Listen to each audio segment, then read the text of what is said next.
Bangladesh is going to celebrate its Victory Day on December 16. This day commemorates the victory of the Allied Forces High Command over the Pakistani forces in the 1971 Bangladesh Liberation War. But the important question arising today is that at this critical point, does Bangladesh really deserve a grand celebration of liberation? Religious extremists have come to be a prominent political force in the country. A country that had been built upon the promise of secularism has now closely and fatally embraced religion. A report. In April this year, Bangladeshi authorities executed Abdul Majid, a former military captain who had publicly announced his involvement in the assassination of country's independence leader Sheikh Mujibur Rahman. After Majid's arrest in Dhaka, Home Minister Asaduzzaman Khan said that the arrest was the biggest gift for Bangladesh in 2020. The Bangladesh government now realizes that the country can't get the biggest gift until all those extremist forces involved in the killing of Sheikh Mujibur Rahman's ideology are eliminated from Bangladeshi society. For a country where bloggers are being killed and facing threats from both state and non-state actors merely for criticizing Islamic fundamentalists, there is a challenging and long way to go. The assassination of Bangladeshi bloggers in the past have opened a new front between the values of a syncretic, secular, humanistic Bangladeshi culture against a rigid worldview incapable of allowing difference to coexist. These murders have been all the more troubling given Bangladesh's comparative moderation and its well-known economic and development successes.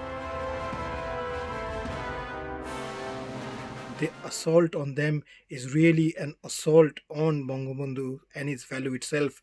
And as we know that, Bangabandhu itself was, mercilessly murdered. So it is very unfortunate that the bloggers have also been, given, dealt with similar, death threats, and some of them have been mercilessly, butchered in Bangladesh. So we want justice for their friends and families, and we hope that the perpetrators will be brought to book.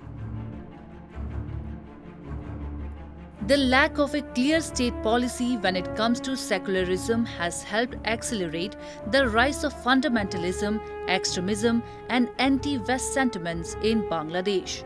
Since independence, Islamist parties in Bangladesh have been trying to hijack nation's politics.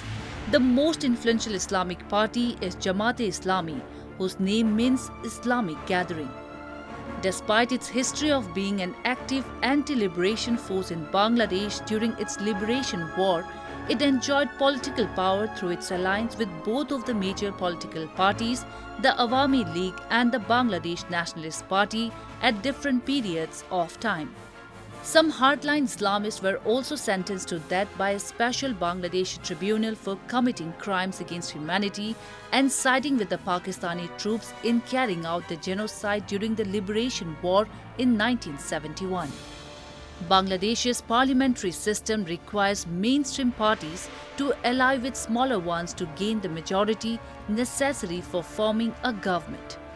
Because of this, major political parties in Bangladesh have at different times relied on alliances with Jamaat to secure a parliamentary majority. Present-day Prime Minister Sheikh Hasina is leading Bangladesh in the right direction to make sure that the vision and the dreams of Sheikh Mujib are realized. However, her opponents are hand in glove with the deep state and its collaborators. So it is a grave threat not only to the people of Bangladesh but to the entire neighborhood and with global repercussions.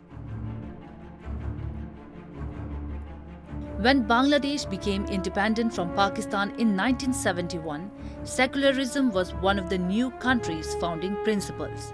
It soon came under siege when the dictator Hussein Muhammad Irshad declared Islam as the state religion. Since then only, the phenomenon of radicalization has notoriously impacted the Bangladeshi society, and experts believe there is an imminent need to tackle this challenge. Any instability in Bangladesh will trigger instability in its neighboring India, as the two countries share an over 4,000-kilometer long boundary. Stability of Bangladesh is imperative for the entire South Asia region as well as for economic growth that Bangladesh has achieved.